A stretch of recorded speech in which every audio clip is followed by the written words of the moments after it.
உலக டூரிசம் பட்டியல்ல முக்கிய இடம் பிடிச்சிருக்கிற எல்லாரையும் கவரக்கூடிய ஒரு டூரிஸ்ட் ஸ்பாட் தான் கர்நாடகால இருக்கிற மைசூர். அதி அற்புதமான அழகு மைசூரோட தனித்தன்மையை எடுத்து காட்டுது. அரண்மனைகளோட நகரம்னு மைசூரை பத்தி சொல்லுவாங்க. ஏராளமான அதி பிரம்மாண்டமான அரண்மனைகள் சரித்திரத்தோட சாட்சியங்களா இன்னைக்கும் மைசூரோட மண்ல தலை நிமிர்ந்து நிக்குது. அதுல ரொம்ப முக்கியமானதும் பிரபலமானதுமா இருக்கிற மைசூர் அரண்மனை. அம்பா விலாஸ் அரண்மனைன்ற பேர்லயும் மைசூர் அரண்மனை ரொம்ப பிரபலமான முறையில அறியப்படுது. ஒரு காலத்துல மைசூர் ஆண்டுகிட்டு இருந்த வாடியார் ராஜவம்சத்தோட அபிஷியல் ரெசிடென்ஸா இது இருந்தது. இது சரித்திரத்தோட சாட்சியா இருக்கு.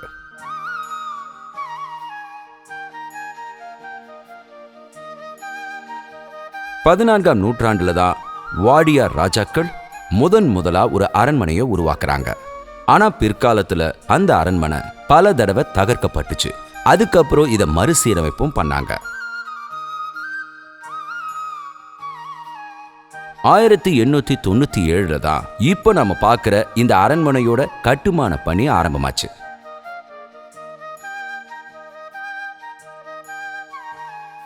ஆயிரத்தி 1912 இதோட கட்டுமான பணி முடிஞ்சதுனாலும் 1940 தான் இந்த அரண்மனை இப்ப நாம பார்க்கிற மாதிரி ரொம்ப சிறப்பா செஞ்சு முடிச்சாங்க. இன்னைக்கு இந்தியாவோட பிரதானமான டூரிஸ்ட் ஸ்பாட்டான மைசூர் அரண்மனையை பார்த்து ரசிக்க ஒவ்வொரு வருஷமும் 27 லட்சம் மக்கள் இங்கு வந்து போறாங்கன்னு ஒரு கணக்கும் சொல்லப்படுது. இந்து, ரஜபுத்ரா, கோதிக், இஸ்லாம் வாஸ்து விதியோட சங்கம ரூபமான இண்டோ சாசனிக் அப்படின்னு அறியப்படுற வாஸ்து முறையில தான் இந்த பிரம்மாண்டமான அரண்மனையை கட்டி முடிச்சிருக்காங்க. அரண்மனையோட ஓவிய வேலைப்பாடுகளை ராஜா ரவிவர்மா தான் செஞ்சிருக்காருன்றது அரண்மனையோட மகத்துவத்தை இன்னும் அதிகமாக்குது.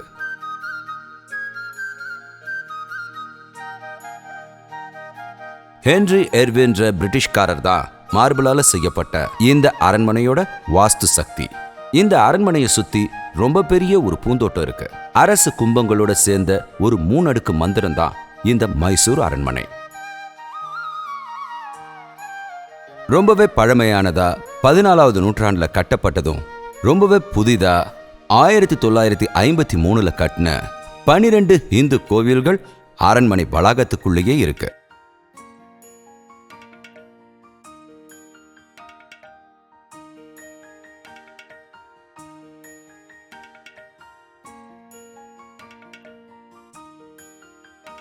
எல்லா வருஷமும் குறிப்பிட்ட சீசன்ல நடக்கிற மைசூர் தசரா மகோத்சவம் அதோட முக்கியமான இடம் தான் மைசூர் அரண்மனை.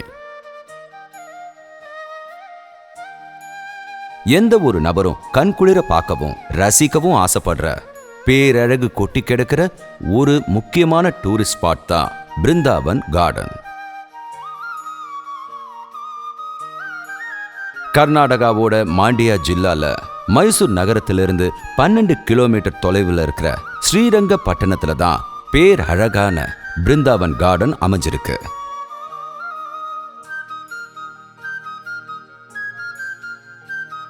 காவேரி நதிக்கரைக்கு நடுவுல கட்டப்பட்டிருக்கிற கிருஷ்ணராஜ சாகர் டேமோட ஒட்டி இருக்கிற பிருந்தாவன் கார்டன்ற அதி அற்புதமான காட்சி தர பூந்தோட்டம் 1927 கட்டுமான பணி ஆரம்பிச்சு 1932 அதை கட்டி முடிச்சாங்க.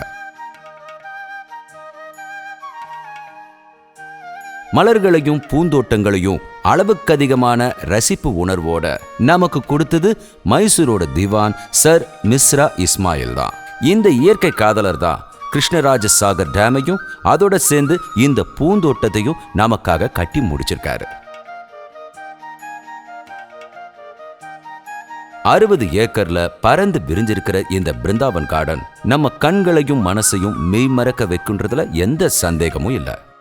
பல நிறங்கள் கொண்ட செடி கொடிகளும் வண்ணமயமான மலர்களும் சொல்ல முடியாத அளவுக்கு நமக்கு ஆனந்தத்தையும் மன நிறைவையும் தரக்கூடியது. ரொம்ப விசாலமான தடாகமும் அதுல செய்யற போட் பயணமும் குழந்தைகளுக்கும் பெரியவர்களுக்கும் ரொம்ப உற்சாகமான ஒரு உணர்வை தரும்.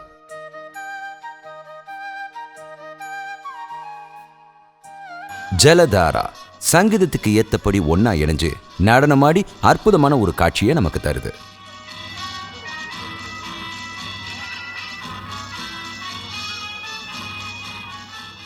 ஒவ்வொரு வருஷமும் கிட்டத்தட்ட 20 லட்சம் மக்கள் இங்க வந்து போறாங்க.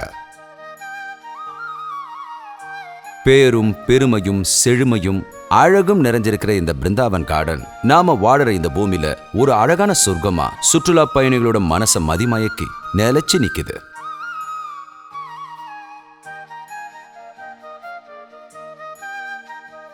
இந்தியால கிறிஸ்துவ ஆராதனை சபைகள்ல ரொம்பவே பிரபலமானதுதான் மைசூர்ல இருக்கிற செயின்ட் பிலோமினா கத்தீட்ரல். ஏசியால இருக்கிற ரொம்ப உயரமான சர்ச்சுகள்ல இதுவும் ஒண்ணு. மைசூர் சமஸ்தானத்தோட கட்டுப்பாட்டுல இருக்கிற ஒரு கத்தோலிக்க தேவாலயம் தான் இது. Cathedral of saint Joseph and saint Philomena தான் இதற்கான முழுமையான பெயர். செயின்ட் ஜோசப் கத்தீட்ரல்னு இது அறியப்படுது. 1936 நியோ கோதிக் ஸ்டைல்ல இது வடிவமைக்கப்பட்டிருக்கு. இதோட வடிவமைப்பு ஜெர்மனில செய்யப்பட்ட கலோன் கத்தீட்ரலோட இன்ஸ்பயரால தான் இது செய்யப்பட்டிருக்கு. அமைதியான சூழ்நிலையும் பக்தியும் நிறைஞ்சிருக்கிறது தான் இந்த சபை தேவாலயம். லத்தீன் கத்தோலிக்க சபையோட பேரமைதியும் ரோமன் கத்தோலிக்க சபையோட இரத்த சாட்சியும் தான் செயின்ட் பிலோமினா. 1802 மே 24 ரோமியோ வியா சலாரியால செயின்ட் பிரசலாவோட கல்லறையிலிருந்து 14 வயசுக்கு கீழே இருக்கிற ஒரு சின்ன பொண்ணோட எலும்புக்கூடு கிடைச்சிருக்கு. அந்த எலும்புக்கூடுகளோட சேர்ந்து அர்த்தமற்ற வாக்குகள் அடங்கின வித்தியாசமான எழுத்துக்களும் கொண்ட ஏராளமான டைல்ஸும் இருந்தது.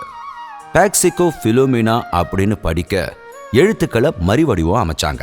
லாட்டின் பாஷையில இருக்கிற அந்த வார்த்தையை இன்னும் கொஞ்சம் சீரமைச்சப்போ பீஸ் வித் பிலோமினா அப்படிங்கிற சரித்திர உண்மைக்கான வார்த்தையோட அர்த்தம் வெளியே வந்துச்சு.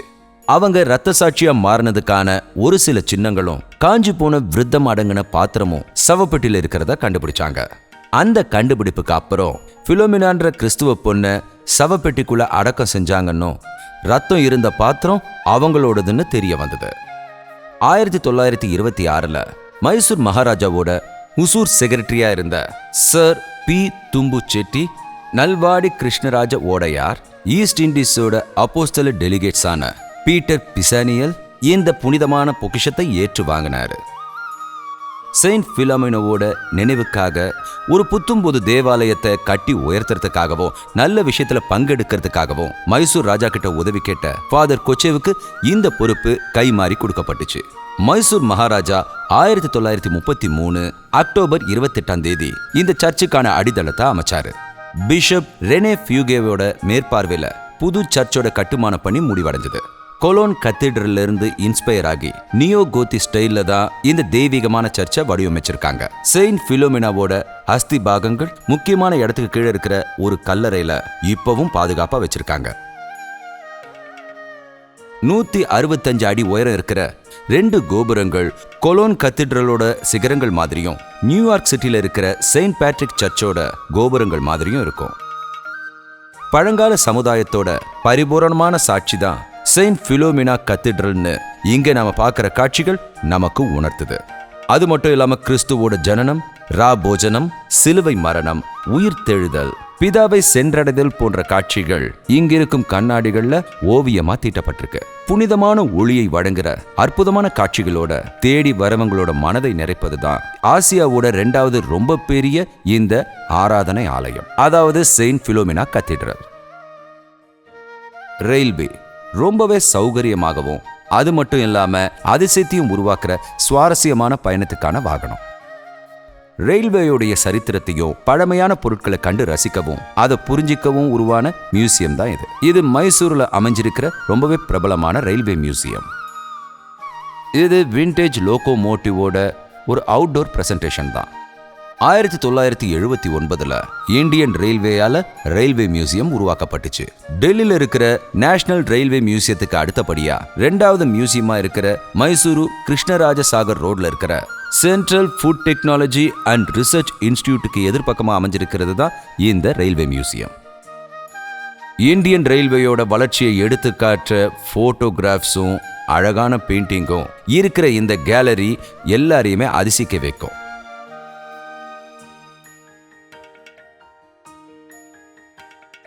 அதை தவிர ரயில்வே சிக்னல்ஸையும் லைட்ஸையும் ரொம்ப ஆச்சரியமான வகையில பிரசன்ட் பண்ணிருக்காங்க. குழந்தைகளுக்காக ஒரு சின்ன உல்லாச ரயில் பயணத்தை நடத்துறதுக்காக பேட்டரியில செயல்படக்கூடிய ஒரு மினி ட்ரெயின் இங்க எப்பவும் இயங்கிட்டு இருக்கு. மியூசியம்ல இருக்கிற ஸ்ரீரங்க மண்டபத்துல மைசூர் ராஜாக்களும் ராணிகளும் பயன்படுத்தின ராஜபோகமான ட்ரெயின் கம்பார்ட்மெண்ட்டும் பழைய ஸ்ரீரங்கப்பட்டண ரயில்வே ஸ்டேஷன்ல இருந்த ஒரு பில்லரும் பழங்காலத்துல யூஸ் பண்ணிக்கிட்டு இருந்த ஒரு செக் போஸ்டும் பழைய ஸ்டீம் லோகோமோட்டிவும் இங்க காட்சி பொருளா வைக்கப்பட்டிருக்கு.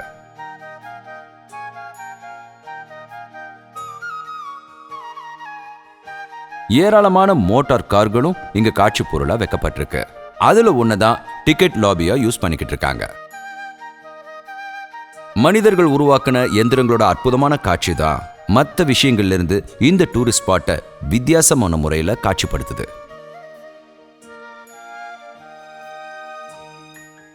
இங்க பார்க்கறதுக்கு ஏராளமான விஷயங்கள் இருக்கு. பெரியவங்களும் குழந்தைகளும் இதை சந்தோஷமா ரசிக்கலாம். ராஜாக்களோட அரண்மனைகள் நிறைஞ்சிருக்கிற மைசூரோட 7 அரண்மனைகள்ல ஒண்ணுதான் இந்த சரித்திர புகழ்பெற்ற ஜெகன்மோகன் பேலஸ். 1861 கட்டுமான பணிகள் முடிக்கப்பட்ட இந்த பேலஸ் மைசூர் ராஜாவான ஓடையார் ராஜாக்கள் அவங்க தங்கறதுக்கான இடமா இதை முதல்ல யூஸ் பண்ணிக்கிட்டு இருந்தாங்க. பிரிட்டிஷ் ஈஸ்ட் இந்தியா கம்பெனியோட பல நாட்கள் நடந்த வாக்குவாதத்துக்கும் கோர்ட் விவகாரங்களுக்கும் பயன்படுத்தப்பட்டுச்சு.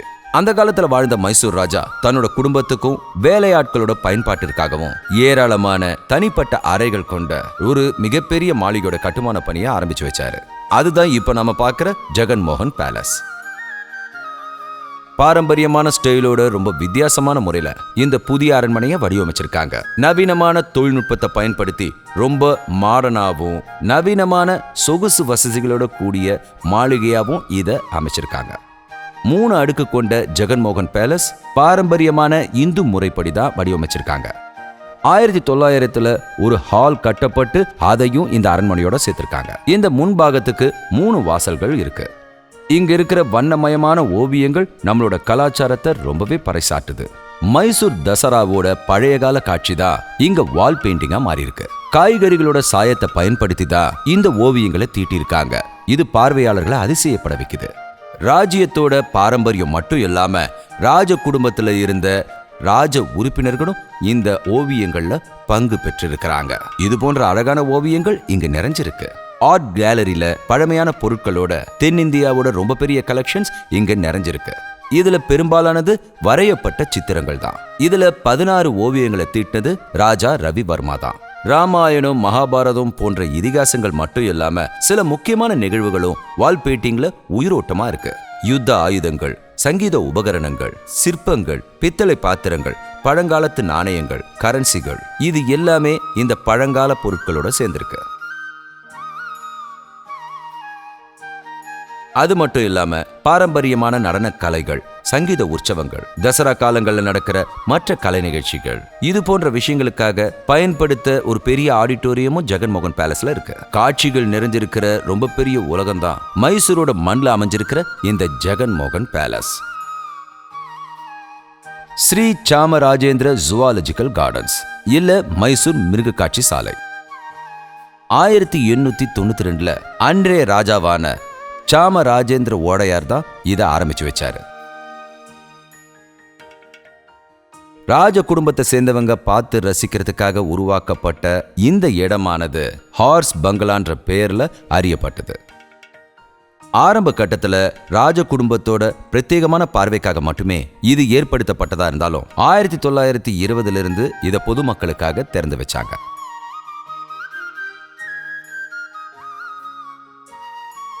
சுமார் 250 ஏக்கர்ல பறந்து விரிந்திருக்கிறது தான் ஸ்ரீ சாமராஜேந்திரா ஜுவாலஜிக்கல் கார்டன்ஸ். இது கர்நாடகால இருக்கிற ரொம்ப பிரபலமான மிருக காட்சி சாலை. ஒட்டுமொத்த உலகத்திலையும் ரொம்ப பழமையான இந்த மிருக காட்சி சாலை ரொம்ப அருமையான செடி கொடிகள், பறவைகள், மிருகங்களோட இந்த மிருக காட்சி சாலை கம்பீரமா இருக்கு.